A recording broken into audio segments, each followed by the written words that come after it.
Welcome to today's Graduate Diploma in Immigration and Citizenship Law, or GDipICL for short, admissions information session. So this is a webinar to help individuals prepare for the January 2025 admissions cycle. That application is going to be opening very soon here, and we want to provide these sessions to help you gather up your documents, prepare to apply, and just be ready for what is to come with the application process for the GDipICL program.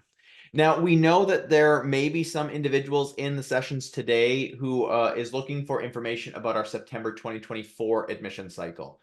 We don't have any information on that admission cycle here in this webinar. This is primarily geared for January 2025 and beyond. So if you have any questions about an application that you currently have in to us, just know that admission decisions are still being processed. We don't send anything until late June, early July, so there's still plenty of time for that information to be released. But let's go ahead and take a look at today's agenda for the January 2025 admission webinar. So I'm going to go through some GDipICL highlights. We're going to look at the history of the program very briefly, some professional opportunities, the course structures, delivery models, study plans, and then we're going to take a finer look at tuition. And then we're going to specifically look at what the meat and potatoes of this presentation is, which is the admissions process. We're going to look at all the different admission requirements, those that everybody needs to provide, and those that only a select number of applicants need to provide, as well as taking a little bit of a deep dive into the access pathway. At the end, I'm going to talk about key takeaways. We're going to specifically look at the January 2025 admission cycle and the application, and then we're going to open up the Q&A for your questions. I have my team here today to help with answering your questions, but that will take place at the end of the presentation. Before we begin, though, I want to do our land acknowledgement and just acknowledge that Queen's University is physically situated on unceded traditional Anishinaabe and Haudenosaunee territory, as well as myself, as I am located here in Kingston, Ontario, Canada. Indigeneity is a huge focus for Queen's University, its staff, its learners, its faculty, and for the community at large here in Kingston. It is important to continually acknowledge the unceded territories that were taken from the Indigenous peoples and where we now reside. It is also important to acknowledge that atrocities have been committed against the Indigenous populations of Canada that are still being brought to light to this day. They are horrible, and we want to continue to support the Indigenous population of Canada in any way, shape, or form that we can. There's lots of great resources for our Indigenous learners here at Queen's. I encourage you to review more information about indigeneity at Queen's by looking into the Office of Indigenous Initiatives website, as well as the Four Directions Indigenous Student Center. If you self-identify as an Indigenous student, again, lots of great resources available. This is me. I am your host today. I'm the manager of admissions and recruitment. I've been doing this now for 3 years, and I think I've got a pretty good sense of the admissions process. Hopefully, my knowledge will help guide you through the preparation stage and the application stage in order to make sure your application is airtight, ready to go, and easily reviewable for admission consideration. But let's begin today by talking about the GDipICL program as a whole.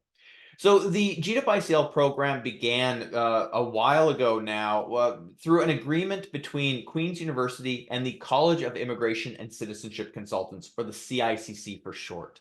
So the CICC was looking for proposals for education pathways for their English and French language programs for individuals who wished to become eligible to write the entry to practice exam and to become regulated Canadian immigration consultants. Queen's University was the successful recipient of the bid for the English language pathway, while the University de Montreal is the French language pathway. Our program began in January of 2021, so we are going on over 4 years now. So the January 2025 admission cycle will be our 5th full year. I believe at that point it'll be the 9th full intake or 10th full intake. It's going to be quite the monumentous occasion for us. Our program was always slated to be delivered entirely online. We are a purely online program. There's no need for you to come to campus, to Kingston, or even be in Canada to study in this program. Now, it's going to be a lot easier, of course, to study if you're able to study in the Eastern Standard Time Zone. So just be aware of the complications if you are outside of Canada, based on your time zone to study in our program. Our program is the only English language pathway to become eligible to write the Entry to Practice exam, or EPE for short, with the CICC. So that means anybody who wishes to become a regulated Canadian immigration consultant, our program or the University of Montreal French language program is the only method to do that. No other programs out in the world today will make you EPE eligible. So that means any program at the university, college, private college, career college level no longer makes you EPE eligible. It's our program or the University of Montreal program. Another thing I want to highlight is just our instructors. Our instructors are fantastic when it comes to providing really great in-depth knowledge about the immigration and citizenship law ecosystem. We're talking about world-renowned experts, people who are current lawyers, current RCICs, really people who wrote the textbooks on these things. You're learning from them all the way through this entire program. I actually just came back from a fantastic alumni event, and our alumni are always glowing about the instructions they've received and the knowledge that they acquired through study in our program. Now, post-graduation is a great thing to kind of touch on now, just to get a sense of where you can take these studies. And the number one pathway that we always see being used for our program is for those who are wishing to become regulated Canadian immigration consultants, RCICs. Again, this is the only English language pathway to become an RCIC, to become eligible to write the Entry to Practice exam with the CICC. And our graduates have a significantly high pass rate when it comes to taking the EPE. Our program is working, and that's the key. The education we're providing is making people ready to go for the EPE. And again, at that alumni event, a lot of alumni were saying, while the course is hard, afterwards, it was a breeze to pass the EPE, and they were more prepared to be immigration professionals based off of the education they were getting in our program. Once you pass the EPE, you immediately get the designation of RCIC-IRB. That enables you to practice as an immigration professional, either at a current existing consultancy firm, or if you want to start your own firm. We do see a lot of entrepreneurship from our graduates with our program. If you want to learn more about the EPE or the RCIC designation, I encourage you to visit the CICC's website. Learn more about what they offer when it comes to regulating the RCIC industry, and I will provide a link to their website at the end of this session. Now, if you don't want to become an immigration consultant, that's completely fine. There are also some really great opportunities for individuals who want to take this program and utilize it in different fields. Maybe you want to take a look at government work. Maybe you're thinking about private industry with international employment requirements. If you're really focused on policy development and implementation, this is a fantastic program to utilize our knowledge, or this knowledge that we impart to you, to really impact immigration and citizenship policy development. We see a lot of legal individuals or people with legal backgrounds who want to expand their businesses or expand their practices. Paralegals, other individuals in law clerk or law services. We see current lawyers who want to improve their understanding of immigration and citizenship law come through our program. Finally, human resources professionals. Lots of HR professionals who have those dealings within labor relations, recruitment, retention, lots of focuses when it comes to our program, because we know that the Canadian population is aging, and the way that we supplement the jobs that are no longer being filled is through immigrants. They are a huge impact on the workforce. I was at the conference recently that talked about just the percentages that immigrants make up of our workforce and the workforce growth. It's significant, and we need to continue that. The only way we're going to strengthen our economy and to continually run Canada as it is being run is through immigration. Immigrants are a vital source for our economy, and our program helps individuals prepare for the hiring processes and to help get those people into the correct course or into the correct jobs. Again, you're learning a lot of really great resources about that immigration and citizenship law ecosystem. There's certified professional development hours associated with each of our courses. So if you are a lawyer thinking about CPD, hours, or if you need CPD hours for any professional designation, our course is right for you. Let's talk about the structure. So we have two different study plan options available for January 2025 applicants. We have full-time and part-time 24-month study plans. Full-time study plans are the most common that we see. These are people who want to complete the program in 3 consecutive terms or just under 12 months. As you can see there from that chart, those are the courses that you'll be taking. You'll be taking 3 courses in January, 3 courses in the summer, 3 courses in the fall, finishing up the program at the end of 2025. Part-time students will be able to complete the program in 2 years or 6 consecutive terms, or just at the end of December 2027. At this, yes, I guess we're going into 2025. So yeah, it's a 2-year plan, 1 to 2 courses per term for 6 consecutive terms, so a little bit longer, but still available for individuals who are currently employed full-time, who need to maintain their full-time employment and still want to take our program, because you can't be a full-time student and employed full-time. So just make sure you're aware of what study plans are available. The 36-month part-time study plan is not available for our incoming January applicants. That's available for September intakes, and our September 2025 admission cycle will open sometime in January of next year. One of the things we want to stress with courses is that you're not taking everything concurrently. So while I showed this chart here and it has those 3 courses for the first term, you're not taking those 3 courses at the same time. You take ICL 810 first, and then once you complete that program after the 6 weeks, you then take the following 2 courses concurrently. So you're not doing all 3 at once. The same goes for part-time studies. Everybody takes ICL 810 first alone, and then part-time students will take ICL 820 separately after that course.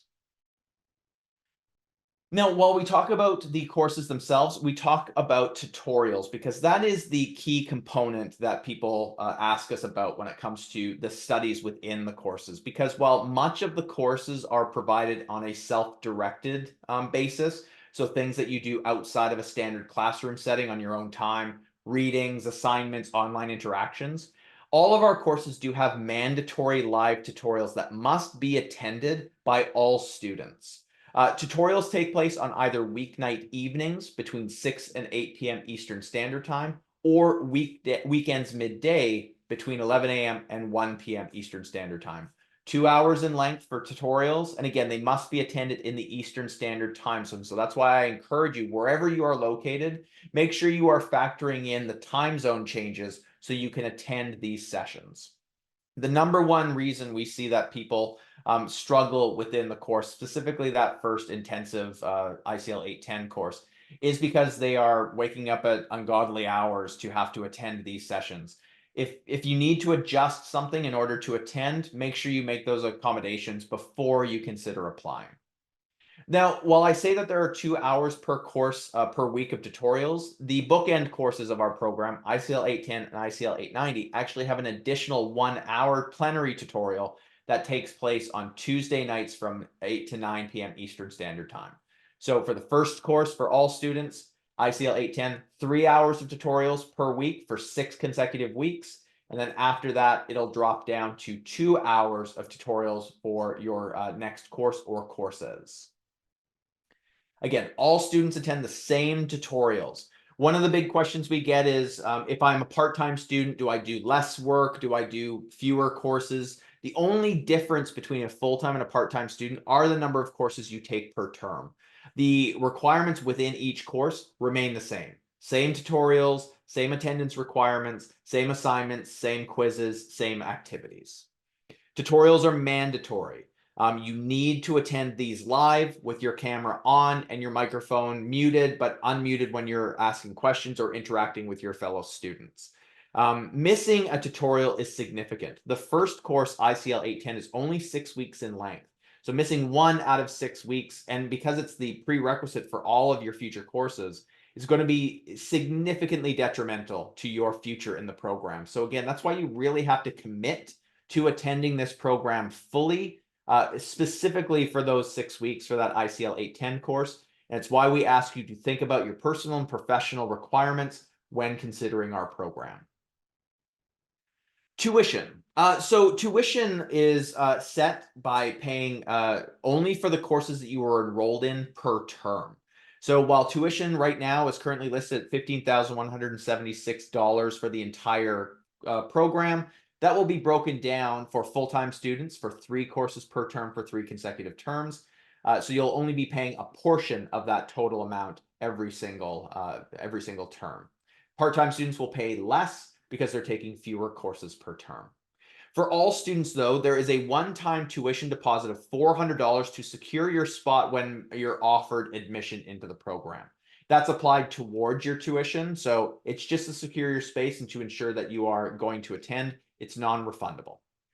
I've already mentioned how tuition is paid. It's broken down, but there is also a further way to break that tuition down for our students, and that's through the Queen's Tuition Payment Plan.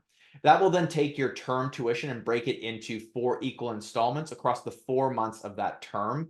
You apply for that when you log into your Solus account, when you gain access as a student. It's something to consider in the future, but it is an option to help individuals break that tuition down into equal installments. One thing I need to note here is that our program is not OSAP eligible. This also then impacts other Canadian provincial funding opportunities due to the Pan-Canadian Agreement. So it's not government funded. We would love it to be, but it's just not available for our program. So you need to figure out other methods to pay tuition for this program. We have our entrance bursary available for full-time applicants. The bursary application will be available once the application opens. You don't need an admission decision to apply for the bursary. You need to make sure you apply for the bursary, though, before August 15th. And we'll provide a ton of information to all of our applicants about the bursary application. We also do have a partnership with RBC Line of Credit. They make that available to our applicants. One of the things we really encourage is that you have a Canadian cosigner available if you are looking at that option. You can contact the RBC representatives of that program by reviewing our tuition and financing page, the link for which I will provide at the end of the session. One final note to help you prepare to understand if this program is right for you is to encourage you to take our self-assessment. Take the self-assessment online, visit our website, go through the Qualtrics survey, answer all the questions, and really get a sense of this program is right for you. Also, you're attending a webinar, which is fantastic. You're gaining more information here.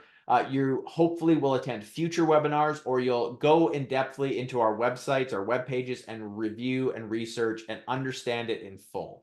If you have any further questions, though, our team is available to help you. immigrationdiploma@queensu.ca is the email address. You can contact us to receive any sort of support that you may have or answers to your questions about the program. What I will flag here is that we don't do any pre-assessment, so don't submit your documents and ask, am I eligible for the program? We don't provide those types of responses. There are means out there to help you convert your GPA to the Queen's 4.3 scale. Find those means, and hopefully that will give you a better sense if you are eligible for the program. All right, let's go ahead and jump into the application process, specifically the admission requirements. The way that we've broken this down is that we're going to talk about the things that every single applicant must focus on at the beginning. And then later on, we'll talk about the things that only a select number of applicants will need to provide for the admission review process. The first thing we're going to talk about, though, are transcripts. So we are a graduate level program at a pretty prestigious Canadian university, and we're very proud of the program that we have. But as a graduate level program, that means that there needs to be an undergraduate basis of admission. So the primary basis of admission for our program is the completion of a bachelor's degree from a recognized university or equivalent institution. So that means you've studied 3 or 4 years at a university or equivalent institution. We know that there are some colleges that that are degree issuing. We will take those on a case-by-case basis. And the primary way that you demonstrate that you've met this requirement is by submitting your post-secondary transcripts. So you would go to your institutions, your previous post-secondary institutions, start gathering up English PDF copies of your transcripts. Or if you possess copies of your transcripts right now, you should start converting them to PDF format. Get them scanned and make sure they're really good black and white scans, very visible in preparation for uploading with your application. But it's not just the single transcript we need to see for the admission review process, unless that's the only thing that you've done. If you've only studied at one institution and you've only studied at the bachelor's level, it's the only thing you're going to need to provide. If you've studied at any other post-secondary institution or program, you need to provide all of your post-secondary transcripts. So these are transcripts from the undergraduate level, the graduate studies level, so master's, PhD, graduate diploma programs, and at the college level, or for Quebec residents, the CEGEP level. So that's any diplomas or any graduate certificates that you've attempted or completed. This is also for studies that you maybe didn't complete. So make sure that you include everything on your application for our review. I'm going to provide an example here. So let's say that we have an individual who completed their bachelor's at the University of Toronto here in Ontario, but they originally began their studies in British Columbia at the University of British Columbia, UBC for short. So if they transferred from UBC to the University of Toronto, we would need to see both the UBC transcript and the University of Toronto transcript. If they started at UBC, didn't finish, but didn't transfer anything over to the University of Toronto, that's still we're still required to see both of those transcripts, UBC and U of T. The same goes for international credentials. So say this individual in our example finished at the University of Toronto, but didn't start at UBC. Maybe they started in India at Punjab University. We would need to see the Punjab University transcript as well as the University of Toronto transcript. We need to see everything in your post-secondary career to provide a fulsome assessment on your abilities in the classroom. And we also need to see additional studies that are a little bit kind of out there that you may not originally think of when it comes to submitting transcripts. If you receive any transfer credit in any way, shape, or form, we need to see your original transcript from that institution where you took the course, as well as the home institution where you received the transfer credit. That could be multiple institutions as well. Maybe you attended 3 or 4 different institutions and you received transfer credit on your 5th institution studies. We would need to see all 5 of those transcripts. Study abroad or exchange programs, those also need to be provided to us for our review, because typically there's a block amount of credit that is transferred over to a home institution, and it doesn't provide the course, or the grades you received with those studies. So make sure that, say you were that University of Toronto student, you studied at Punjab University to start, transferred over to the University of Toronto, and then maybe you went to the University of Aberdeen for an exchange term. We would need to see those 3 transcripts now: Punjab University, University of Toronto, and the University of Aberdeen. Also, any non-degree study transcripts. So say 10 years after you completed your bachelor's degree, you decided to go to Athabasca University and take a film course. We would need to see that Athabasca University included with all of your other transcripts for our assessment process. Basically, what we say here is that if you've received credit from a post-secondary institution, document it and have the source transcript or transcripts available for upload in English PDF format with your application. Provide everything. The more documents that we have, the better, and make sure you provide all of your pages. We know that sometimes some individuals will have kind of a final year or the final 2 years. We review the entirety of your studies for admission consideration. So don't forget any terms or any years when submitting your documents. And again, we do accept international studies. We have a lot of resources to look at accredited universities from around the globe. You're welcome to apply based on your international studies, and we actually recommend that you list everything on your application. This is primarily what we're looking for when it comes to a transcript. Some of the things that we're highlighting here is that there's some sort of signature by an official from your institution. It has some sort of seal or watermark. It has the name of the institution. But what we're primarily looking for, because this is a very standard North American transcript and yours might not look like this, what we need to see from everybody's transcript is basically this section here. This breaks down the courses that the student has taken, the grades they've achieved, and the credit associated with each of those courses. This one in particular here, it breaks down the academic year. So this was for the summer 2015 term. It breaks down the course information, course codes, the title of the course, and then this section here breaks down the credits and the grades achieved. So this is what we need to see. So some of you have transcripts, some of you have mark sheets, some of you have summary documents that kind of provide all of the information.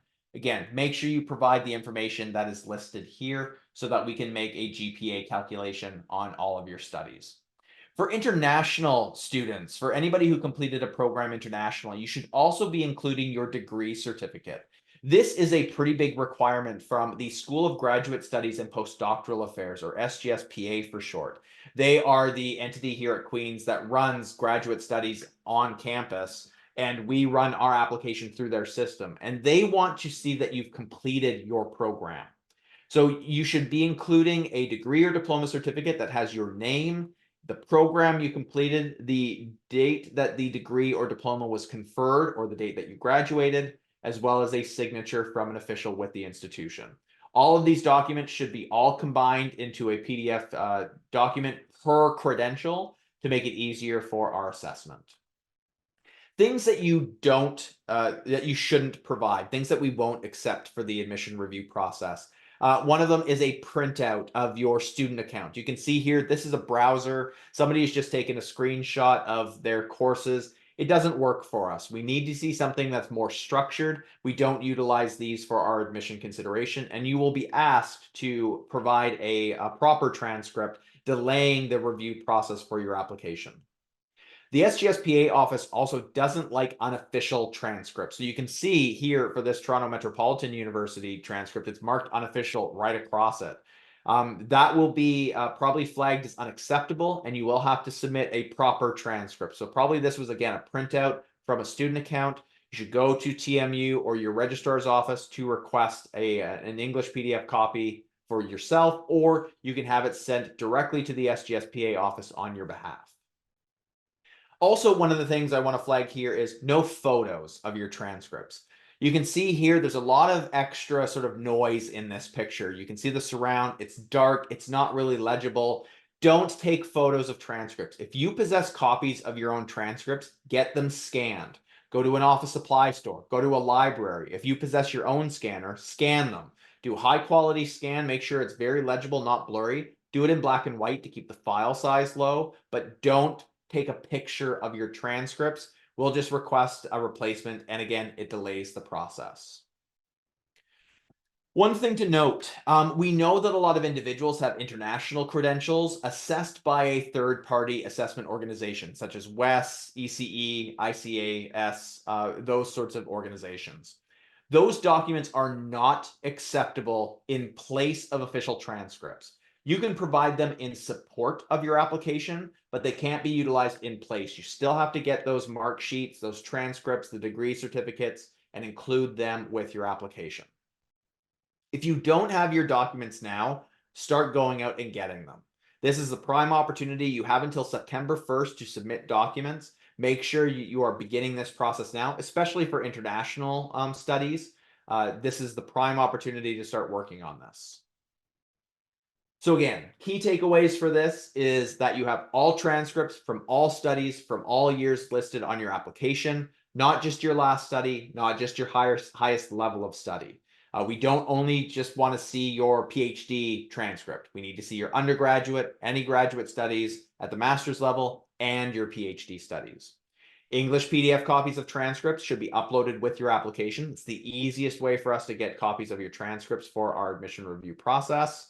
If your transcripts are not in English, you should have them officially translated either by your institution or by a certified translator who will submit them on your behalf.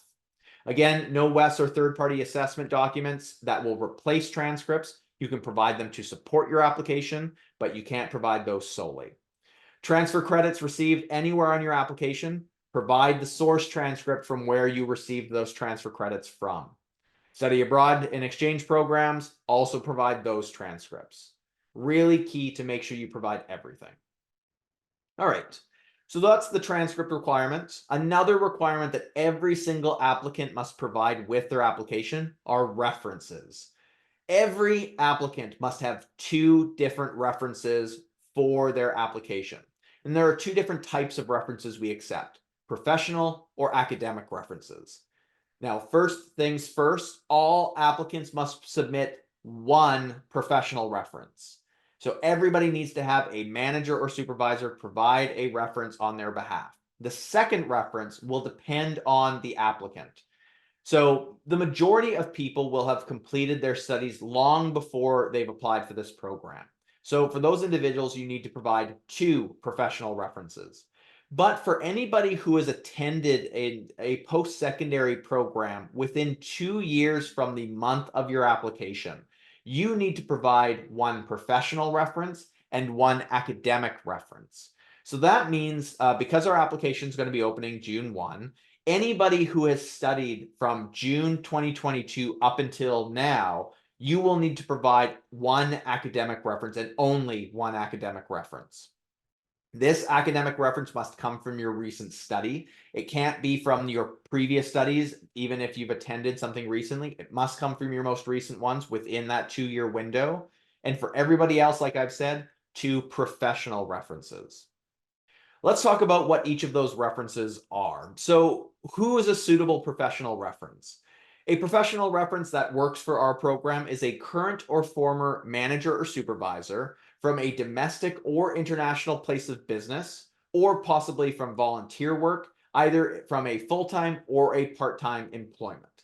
So basically, it's a manager or supervisor, someone who has really seen you in the workplace, who identifies themselves as your manager or supervisor, who can speak to your abilities in a professional setting, and someone who's agreed to complete the form in full and submit it by the document deadline of September 1st. This also should be somebody that you're in communication with. You shouldn't be springing a reference on somebody who isn't aware that they need to submit something. It's why we encourage you to talk to your references ahead of time. Who's not a suitable professional reference? So we don't accept professional references from colleagues, from coworkers, from friends, from peers or equals with no managerial or supervisory duties within a professional workplace. So if you have a coworker that you work alongside, that's insufficient. That's somebody who is your peer. If they are your supervisor, one level up, some form of hierarchical structure, they can be utilized as a reference, provided that they self-identify as your manager or supervisor. You also shouldn't be utilizing friends or family members. Those individuals should not be utilized in the reference process. It also shouldn't be from someone from a different department or area or part of the business who has no interaction with you on a professional basis. So we get a lot of individuals when it comes to, oh, I work in a different department, I don't directly supervise this individual. We won't accept those. You need to have your direct supervisor or manager or previous supervisor or manager provide that professional reference. Again, it should be somebody you're in contact with, and it should be somebody who will complete the form. If they say they won't or they can't, you should not be utilizing them as a reference. An academic reference is very similar. An academic reference should be a current or former professor, instructor, or TA, again, from that 2-year window from your most recent studies. Again, can be a domestic or international post-secondary institution. Someone who identifies themselves as your instructor or professor in an academic setting, someone who can speak to your academic abilities, someone who will fill out the form, who agrees to do this, who you've spoken to. That's the key for an academic reference. And who's not a suitable academic reference? Again, a classmate, a friend, someone who's not in a position of authority within the classroom, someone from an academic institution older than that 2-year window, someone who can't provide information about your abilities in the classroom, or someone you're not in contact with or who will not fill out the form on your behalf. So start gathering these names and contact information now, because that is how you provide the information with your application. Basically, what you do is within the application, you provide the full name of your referees, their current email addresses, current positions, current departments, current employers or institutions, and their current telephone numbers. You should use professional designation email addresses as best as you can. If you need to utilize a personal email, just make sure it is connected directly with that individual.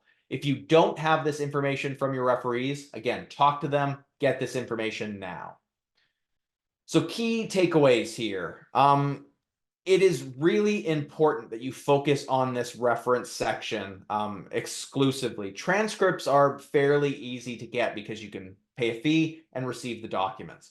Referees are tricky because these are things that you're asking individuals to do outside of the application, and you have no control over it. You should have no interaction with the reference form in any way, shape, or form. So once you pay for your application and those emails are automatically sent to your two referees, that's basically at their disposal and they hold the fate of your application in their hands. So it's why we encourage you to talk to your references ahead of time, make sure they agree to this, make sure they are checking their inbox constantly once you submit your application. Again, it should be an immediate process. So within the first day or two, business day or two, they should have received the email. If they haven't, make sure you contact the SGSPA office to resend the documents. Again, everybody needs to have one professional reference, and then most will have a second professional reference, but some will also have one academic reference. Review our website to confirm what type of references you need to provide. No friends, no family members, no colleagues, no coworkers. Make sure these are people who will fill out these forms, because the number one reason that an application goes unreviewed is because reference documents were not submitted on their behalf.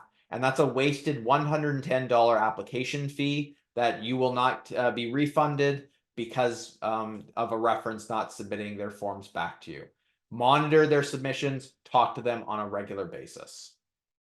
The final item that all applicants will need to provide is a personal statement of interest response. This is the point in the application where we get to hear from you directly.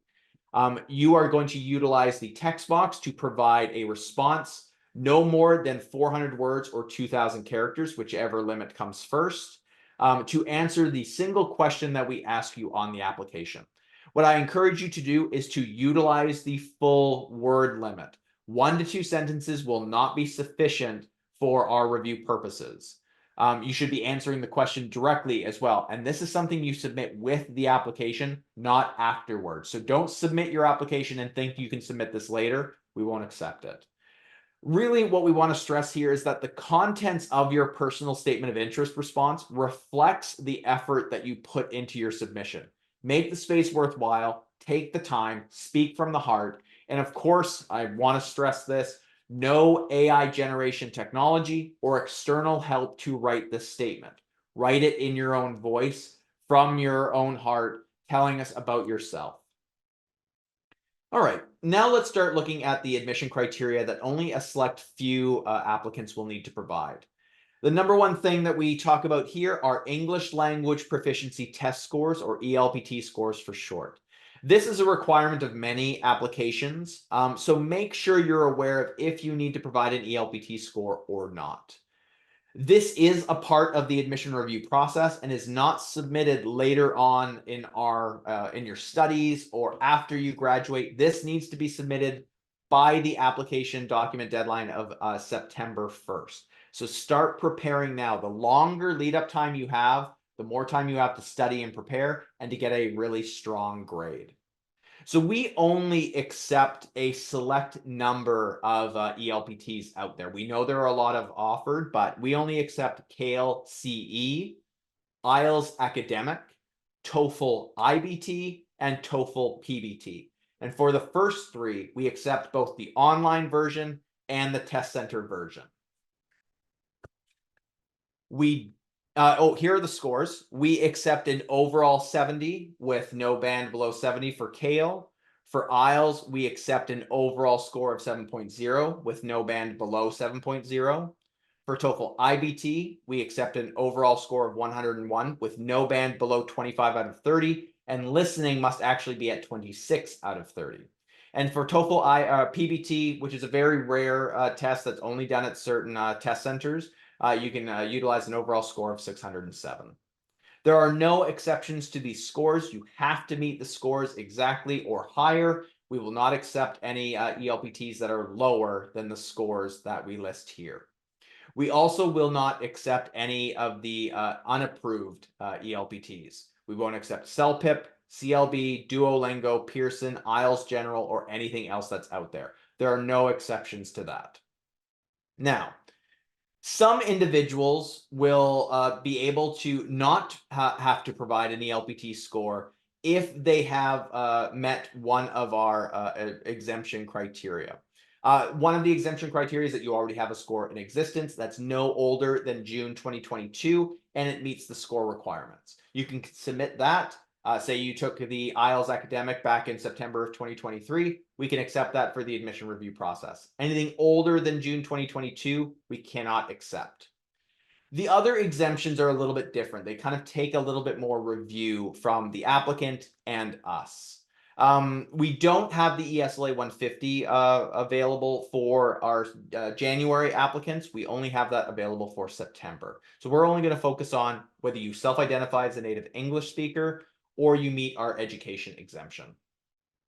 So the self-identify as a native English speaker is tricky. There's no hard and fast definition as to who is a native English speaker. So there's some criteria you should consider. You were born and raised in a country where English is the official language. You have used nothing but English throughout your education at all levels: elementary, secondary, post-secondary. You have not taken any English as a second language courses. You have constant contact with English throughout your personal and professional activities. Those sorts of things you need to consider. If you self-identify as a native English speaker and that's how you want to be processed by our office for the ELPT exemption, make sure you list that, excuse me, on the question that asks, do you self-identify as a native English speaker?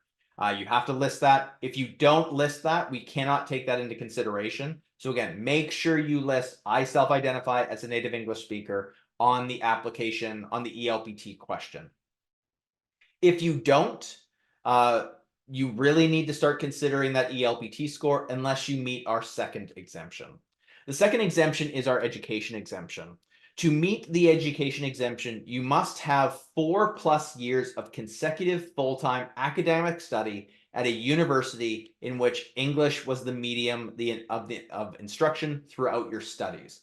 So let's break that down. 4+ years can be conducted at either one institution. So typically an honors bachelor's degree is a 4-year degree, or it can be done across several institutions, provided that the studies were consecutive. There was no more than a single term break between your studies. So if you started at Punjab University and you studied 2 years there, all in English, and then you transferred immediately to the University of Toronto, utilizing that previous example, and you studied 2 additional years there, that would be 4 years combined, provided there was no more than a term gap. Anything longer than a term, it's no longer consecutive. So typically, we look at sort of like a summer term break as being that sort of natural term break. Anything like if you took off an additional term, that's no longer considered consecutive. Full-time academic study is really key. You must have completed your studies on a full-time basis throughout the entirety of the 4+ years.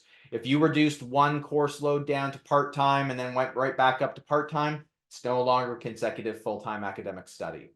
University is key. Obviously, we will take those equivalent institutions into consideration as well, but typically we will see everything come from a university. And English is the medium of instruction. That's really important because we need to have that specifically identified. You need to make sure that you provide your transcripts as well as a medium of instruction letter from all of your post-secondary institutions to identify that English was the medium of instruction throughout your entire studies. This should be something that looks very similar to this. So this is an example from the University of Calcutta. So a university, it highlights, it has a signature from somebody, but it also highlights that the medium of instruction was English.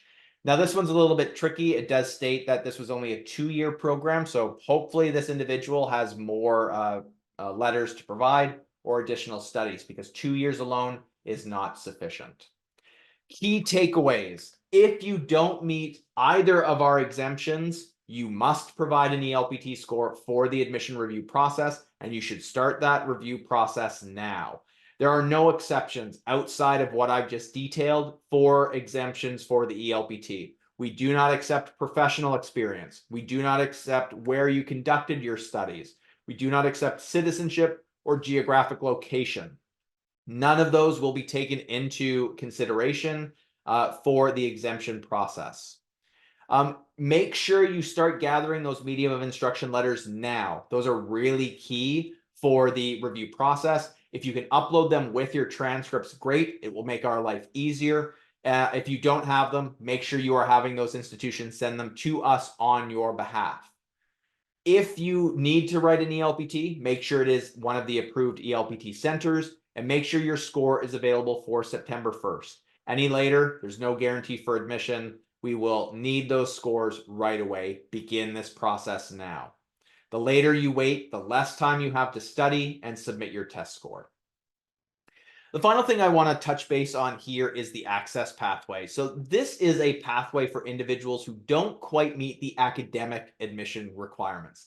This is not a pathway for those who want to bypass the English language proficiency test score or any of the document submission. This is only for those individuals who completed a bachelor's degree, but maybe don't have the B average, or maybe you attended some undergraduate studies at the university or at the university level, but didn't complete a bachelor's degree. So those are the only considerations that we will review when it comes to the access pathway. And the way that you supplement your studies is by demonstrating that you have at least 5 years of relevant professional experience in the fields of law and or immigration.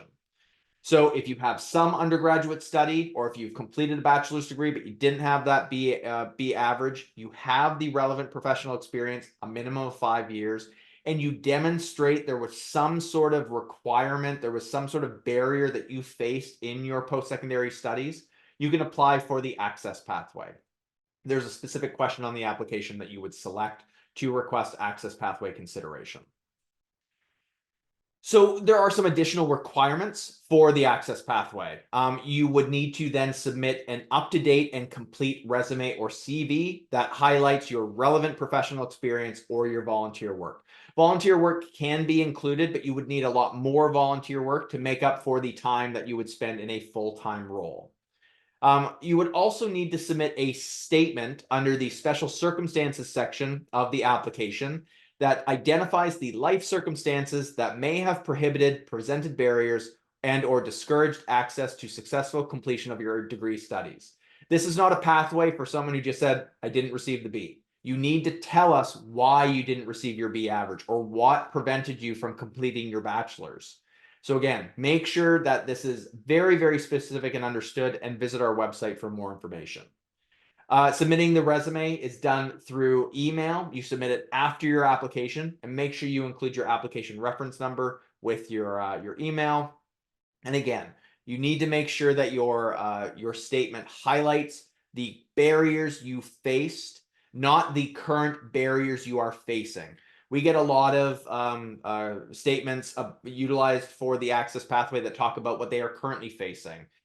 Difficulties with family or responsibilities, disabilities. Well, that's all important information. That's not an access pathway consideration. You need to identify what you've done in the past that prevented or hindered your undergraduate studies. Don't forget to answer that question in full. Don't forget to utilize the special circumstances section for that statement. It'll just take longer for us to request this statement at a later date. And again, don't utilize the special circumstances for any additional notes. We only want to hear about your barriers faced in accordance with the access pathway request.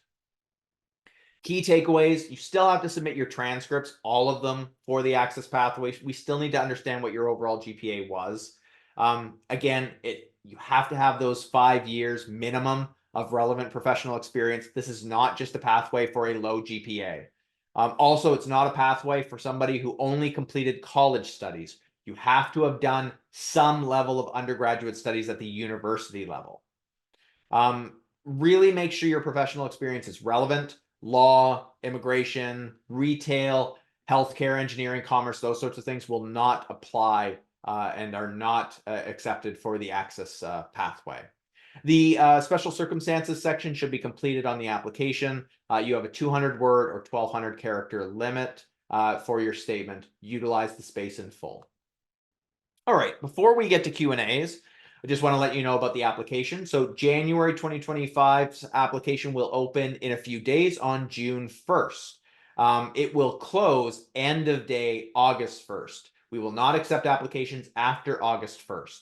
For anybody who submitted their application by August 1st, end of day, you will then have until September 1st, end of day, to finalize and submit your documents. That includes transcripts, references can be submitted up until end of day, September 1st, English language proficiency test scores, resumes, anything else that we request.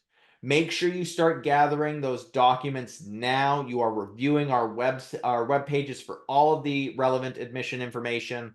Attend a future webinar. Learn all about the application process right now. The application can be started and returned to at a later date, provided that you complete and pay for the application before end of day August 1st. There are no refunds to the application fee, so make sure you are ready to hit submit and pay that fee when your entire application is complete. There are also no deferrals for future terms. That means that the admission process, we cannot take your January application for September 2025. Also, students who receive an offer of admission for January cannot defer their studies until September. That's too far away. You would need to then withdraw and then reapply again. So again, make sure you are prepared to apply for this intake. Oh, we also encourage you to utilize the professional experience section on the application to tell us about your chronological professional experience from most recent to most not recent, I guess latest. All right, let's go ahead and open up the Q&A. What we're asking for individuals with the Q&A is that you ask one question at a time. You don't enter any personal information, so no email addresses, no cell phone numbers, no addresses, physical addresses, no information about your previous studies. Don't spam your question either. There's only 2 of us here. We will try to get to as many questions as we can, so just be respectful with the Q&A. I'm going to go ahead and open that now. Also, one thing that you can do is you can upvote other people's questions. If you see something that is really important, you can go ahead and give it the thumbs up by clicking on that button. I will answer any of the most popular questions because probably more than one person has that inquiry. If you can abide by the rules, we will remove you from the webinar. So please be polite and just be patient with us as we answer these questions. And if you don't get your question answered today, immigrationdiploma@queensu.ca is where you can have your question answered. Somebody's asking about the difference between CICC and RCIC. So they are 2 very different acronyms. The CICC is the College of Immigration and Citizenship Consultants. That is the regulating body. That is the group that offers the entry to practice exam. They are the group that our graduates go to see to become RCICs, or Regulated Canadian Immigration Consultants. So basically, the CICC oversees the profession of RCIC. So anybody who wants to become a Regulated Canadian Immigration Consultant must go through our program and then go to the CICC to take the entry to practice exam.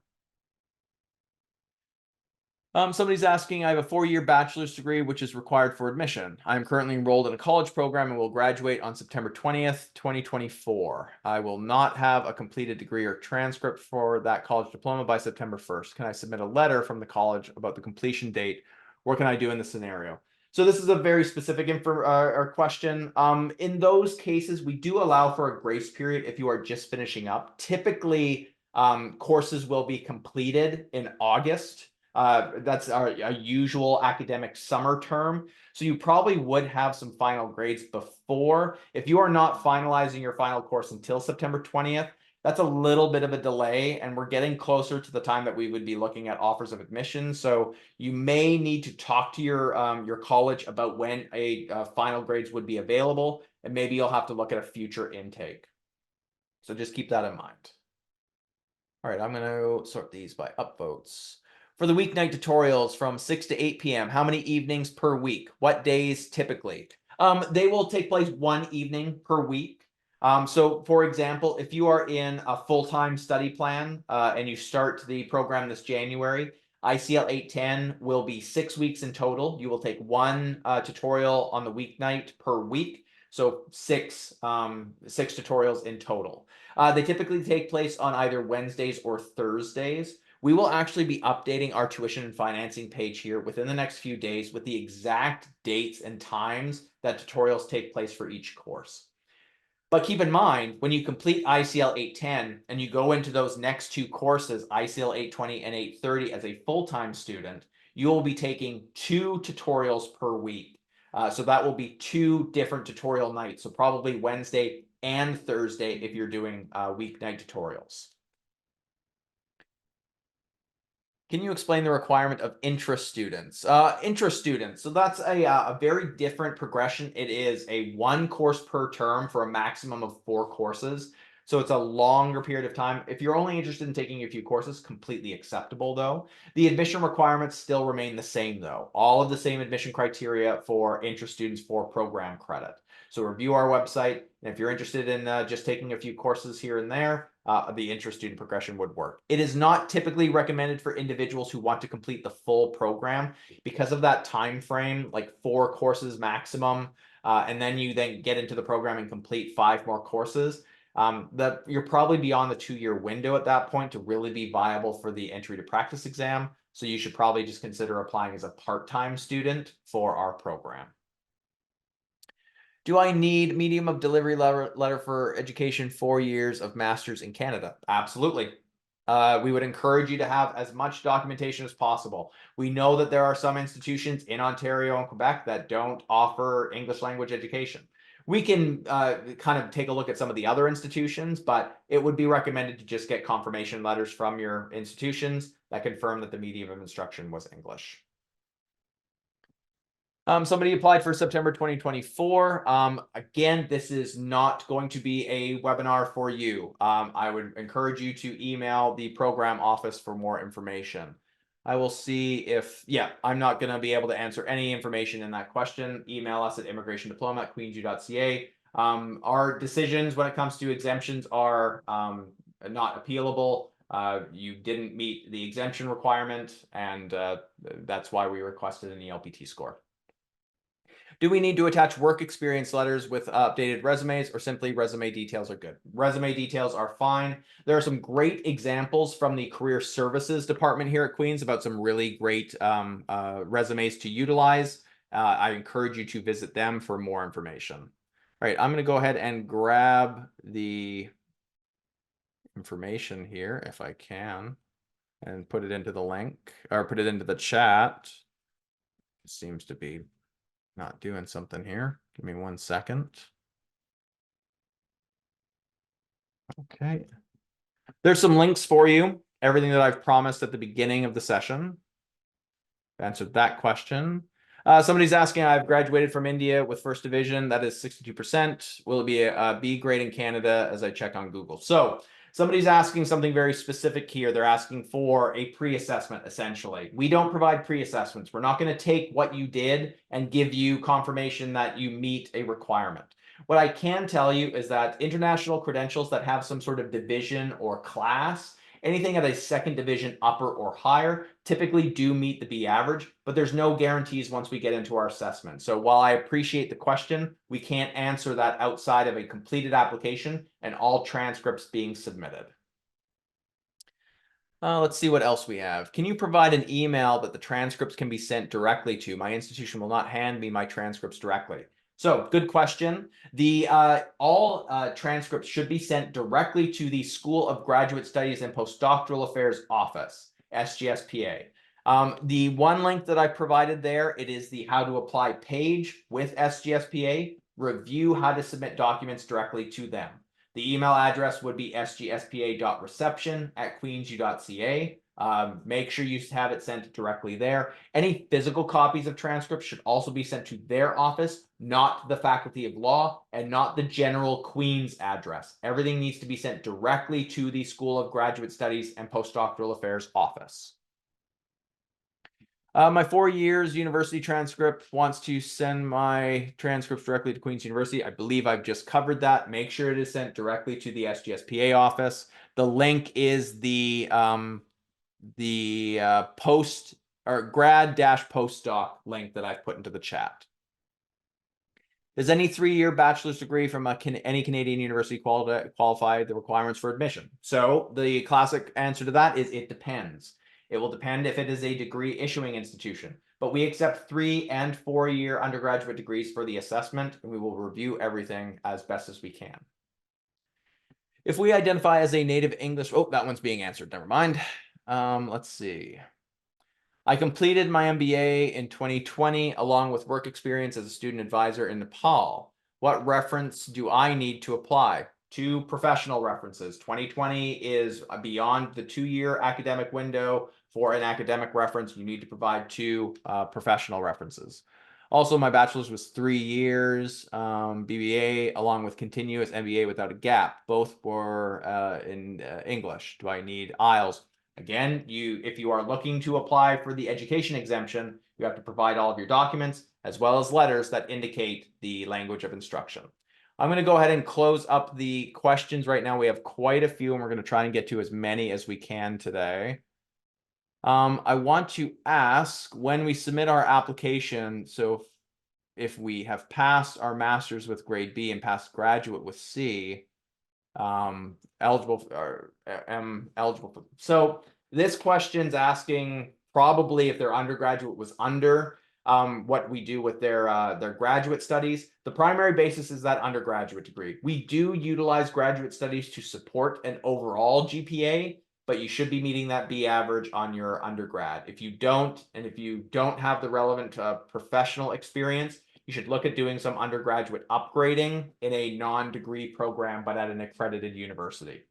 An online program, the Queen's University Certificate in Law program, are 4 undergraduate courses that would help bolster an overall GPA. So look into programs like that. Excuse me. I'm sorry. I have no experience in law, immigration, but I am an immigrant that developed my interest in this program. Can I still apply? You're welcome to apply, provided that you meet the academic admission requirements. The professional experience is not a requirement if you meet the B average in an undergrad. It's only required for individuals who don't meet the academic requirements and need to apply via the access pathway. So if you do meet the admission criteria, great. If you don't have the bachelor's degree, if you have no post-secondary studies, you would need to gain those before you apply for our program. In addition to the tutorials, how many hours can we expect to dedicate as full-time students to this program? Excellent question. My answer to that is lots. This is a very intensive program, especially that first program, our first course, ICL 810. That's a 12-week course condensed down to 6 weeks, with probably somewhere between 30 to 40 hours of readings per week. That's just an estimation. People read at different speeds. Plus all of the different assignments, the assessments, the tutorials. It is an intensive program. I don't want to beat around the bush about that. Do not get into this program thinking it is a light program that you're going to take on the side while working full-time and conducting all of your standard personal activities. This is going to severely challenge a lot of individuals. It is not for the faint of heart, and I encourage you to be prepared for this program accordingly.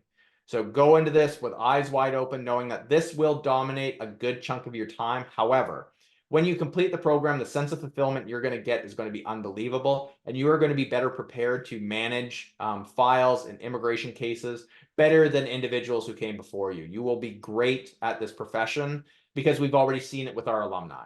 So prepare accordingly and know what you need to sacrifice in order to be successful in this program. Somebody's asking, can I submit an online copy of my transcript for our master's program? Yep. In addition to your undergraduate transcripts and any other transcripts, anything can be submitted virtually. The pandemic has really opened up a lot of online submissions of transcripts, makes life a lot easier for us here at Queen's University. I completed an immigration case management program and received a diploma. Would I be eligible to apply? You're eligible to apply provided that you have undergraduate studies, that you have that undergraduate degree.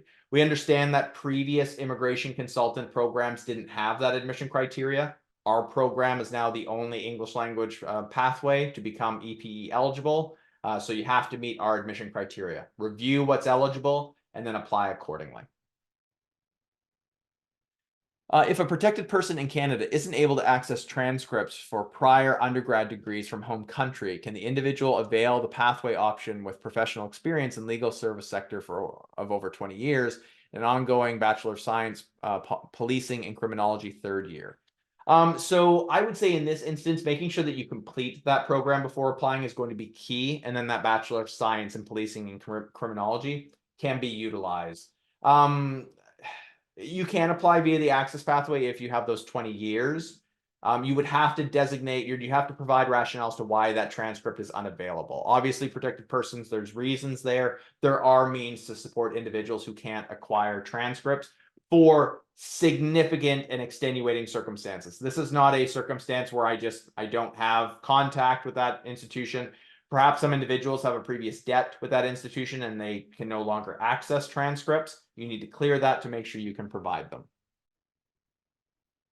My present program wants to give me unofficial transcripts as the program is not going to be complete until September 2024. Is that acceptable?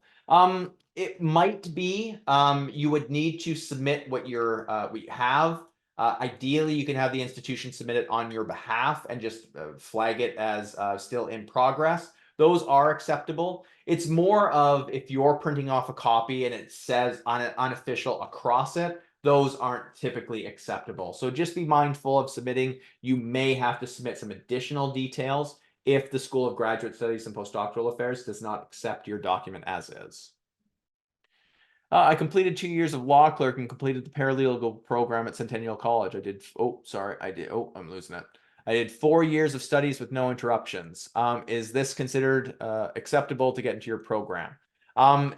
If it's only done at the college level and you have no undergraduate studies at the university level or no undergraduate, so a bachelor's studies, it's not eligible for admission. If you are asking about the exemption, it's college studies. We will not accept that for the education exemption. So you've got some things to look at our website to make sure that you meet the admission criteria. Let's see. In my home country, we have English as our official second language. Is that enough to be qualified for ELPT? Second language is tricky.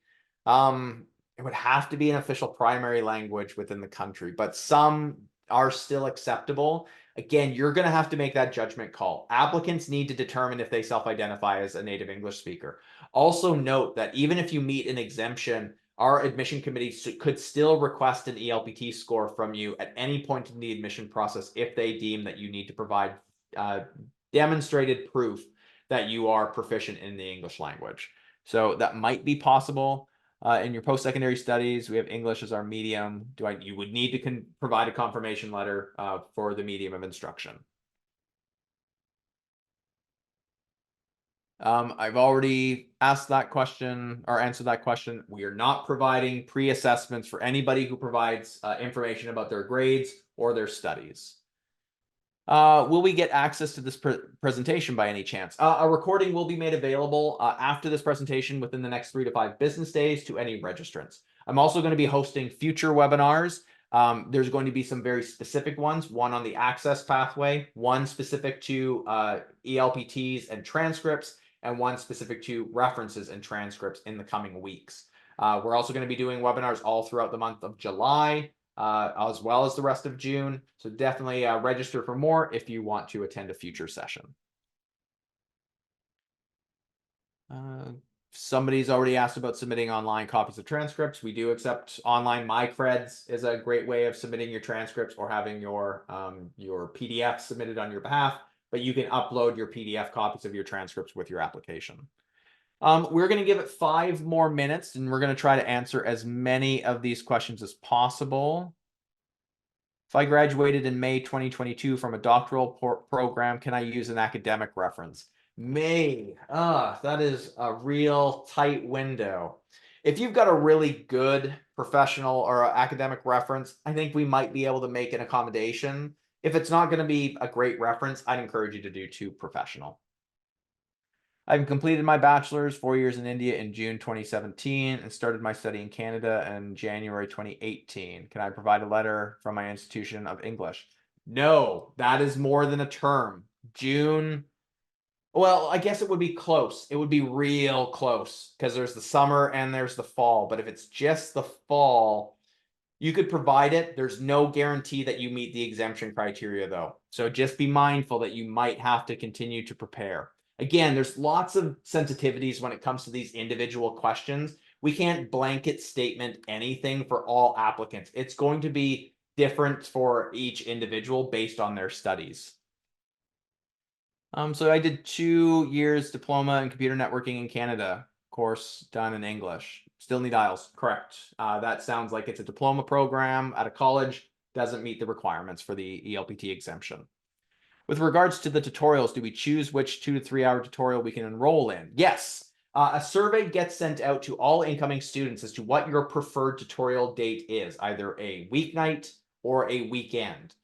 There's no guarantee. It's a first come, first served selection process. We try to enroll individuals into their preferred tutorial, but you do have a say in your selection. So if I want to be an immigration consultant, I need to take this course and pass the exam. Correct.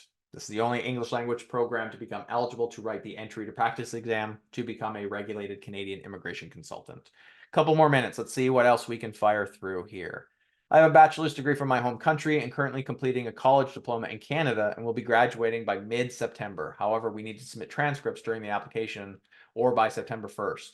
What can be done in this regard? Again, we've kind of covered this. September 15th is mid-September. What I would encourage you to do is to contact your college to see if mid-September is the completion date, like the final day of term, or if you would have course grades before that date. We might be able to make accommodations provided you can provide proof from your institution that this is the case. But any later than mid-September is going to get real difficult for admission consideration. Even providing documents after September 1st provides you with no guarantee. So take that into consideration. Maybe applying for September 2025 when that application opens in mid-January of next year might be the better option for you. Medium of instruction letters are received from a previous university. It states the sessions are completing the degree, for example. Will this work? Yeah, the session dates will work. We will also see, probably based on your transcript, the months of those sessions.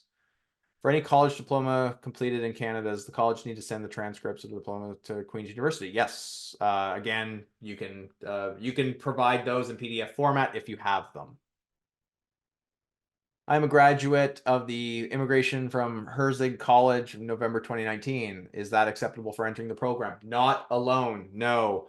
You need to have an undergraduate degree. We understand that there are people who have graduated from programs previously and didn't get to write the entry to practice exam. The admission standards are now changed. You cannot just simply apply with your Herzig College studies. You need to have the undergraduate studies. For this individual, maybe you've been working in the industry, so perhaps you can get some undergraduate studies, like a term conducted at either Queen's or another university, and then you can apply via the access pathway. But probably you're going to be looking at a September 2025 application to complete a term in this coming fall. So you have to have some university studies to be eligible for our program via the access pathway. Let's see. We'll answer a few more. Can we cross the 400 word limit in the statement of interest by a few words? No, the application will not allow you to do so. I'm currently a RISIA. Would you need my transcripts from the CBIE program I took? Yes, we would like to see those transcripts. RISIAs are, I should provide, this is for education support, I believe, specifically. For part-time study, is it available? Somebody's asking, sorry you missed that. For part-time study, is it available for January 2025 intake or not? Yes. Part-time 24-month study plans are now available for January intakes. I do not have a Canadian undergraduate studies, but I have a PhD from McGill University. Is that enough to apply? Do you have international undergraduate studies? Typically, people don't get into PhD programs without some form of prior studies. Even if it's international, we need to see those transcripts. We receive transcripts from around the globe. Asia, Europe, Africa, South America, Oceania. We receive transcripts from everywhere. So we can access those transcripts. We can receive those. So while you have the PhD from McGill, that's fantastic. You would need to provide that transcript, but also all of your other previous post-secondary studies. Does a 2-year paralegal diploma from a Canadian college qualify the admission requirement? Not alone. You need to have some undergraduate studies at the university level, and you will need to apply via the access pathway to be considered based on the 5 years of relevant professional experience. Paralegal work is relevant professional experience, so that would be taken into consideration. Somebody's asking, they've done a bachelor's from India, 2013 to 2017. In Canada, you've done a master's. So the India to Canada studies would not be consecutive, so it would only be done on your India studies. So you'd have to provide a medium of instruction, but we have no guarantee to provide to you in regards to the education exemption. That is done only at the application process and only with the documents provided. All right, we're going to do one more question here. I'm going to see if I can find one that maybe... do we have to provide the resume as a mandatory document for the application process? No. It would be great if you sent in a resume because it just helps us in understanding you, but it's not a mandatory requirement. It is possibly something we are looking into that would be uploaded with your application at a later date, but at this point, no. Can we send documents after August 1st? Let's finalize with this question here. This is a good question. The application deadline is August 1st. That means that's the last day you can submit your application for admission consideration. Documents do not need to be submitted by August 1st. You will have the entire month of August to submit your documents. So that means if you are an undergraduate graduate, or if you graduated from an undergraduate degree from, say, York University, you did a master's from McGill, and you have to provide an ELPT score for the admission review process. Say you have your York University transcript, but not your McGill transcript and not your ELPT score.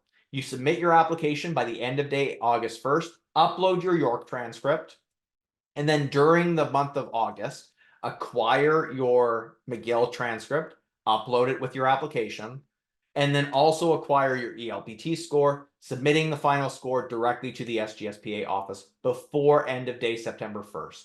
So you have a 1-month window to finalize documents and submit them for the admissions process. All right, we are going to end it there. We're sorry we couldn't get to everybody's question. Lots of great questions here today. For more information, immigrationdiploma.ca is our website. Visit there for more. All the different sub websites have great resources. Facebook.com/Queen's Law GDipICL. We are also doing future webinars, lots of ways to get a hold of us for any questions that you may have about this admissions process. We want to be as clear and transparent as possible about this program.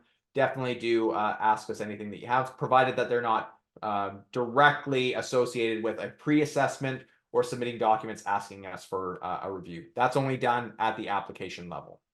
But until next time, we appreciate everybody's participation in this webinar. We hope that it was informative. We hope that you've got some information to take away about our January 2025 admissions cycle. We hope that we'll see an application for you in the near future. And again, if you have any questions, visit us online, email us, attend another webinar, learn more about the program.